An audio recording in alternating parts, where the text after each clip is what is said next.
Yap. Alo. Ne kapattın? He? Camları açın. Sıçıyorsun. Kişko.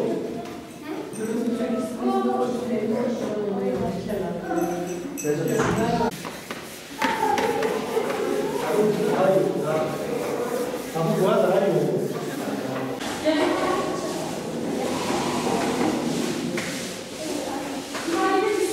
Geliyorum eve. Abi kala.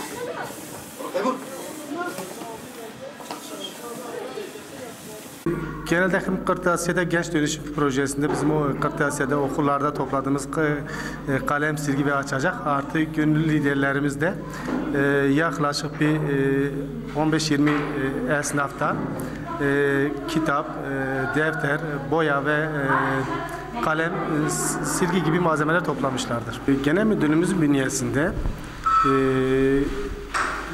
İyilik Ağacı projesi kapsamında yapılan Genç Merkezimizin liderleri ve gönüllü liderlerimiz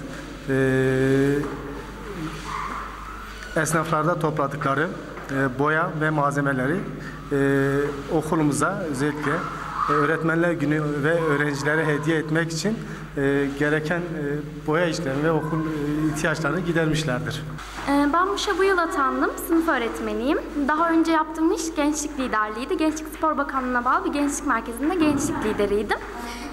Buraya gelince ilk işim Muş Gençlik Merkezi'ni bulmak oldu. Onlar sağ olsunlar kırtasiye ihtiyaçlarımızı giderler. Şu anda okulumuzu boyuyorlar.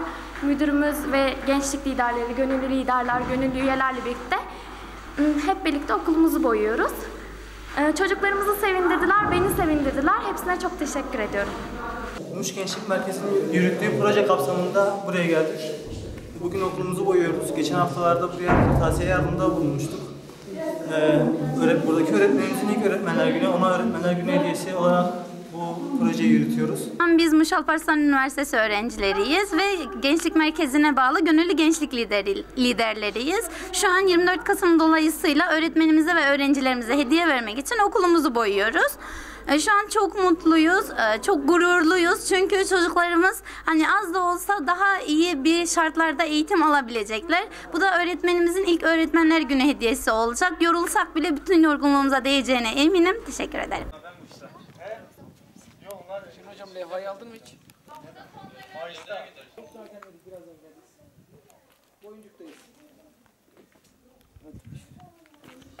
Nasıl bir okul istiyorsunuz?